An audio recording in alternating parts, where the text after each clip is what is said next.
Is a tool on the table or in the table? Sounds funny, right? But the wrong preposition can confuse your meaning. Today, we'll master prepositions, small words with a big role in English, especially in technical and workshop settings. Prepositions are words that show the relationship between things. The most common ones are in, on, at, by, for, and with. For example, the students are in the workshop. The toolbox is on the bench.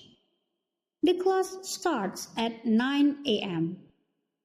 Easy to see, but let's go deeper. Now, let's discuss some rules for using those prepositions.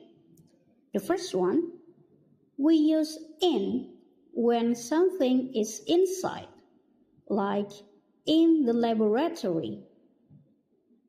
The second one, we use on when something rests on a surface, like on the desk. We also use at for specific points. For example, at the entrance, and by means near. For example, stand by the machine. The preposition in, on, and at also could be used for time. We say at 9 o'clock on Monday in June. Some mistakes are very common when using the prepositions. For example, we don't say we are at the workshop. Instead, the correct way to say that we are in the workshop. It is because we don't want to tell the exact point of the workshop. We only just want to say that we are in the workshop in general. Another one, connected with electricity, is wrong. We say connected to electricity. Another mistake, it is not saying written in the wall, but written on the wall. These details really matter. Now it's time to practice. Number 1, the toolbox is blah blah blah, the bench. The answer is on.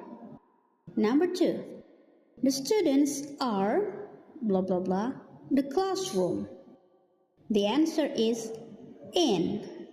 Number 3, the motor is connected blah blah blah, the generator. The answer is to.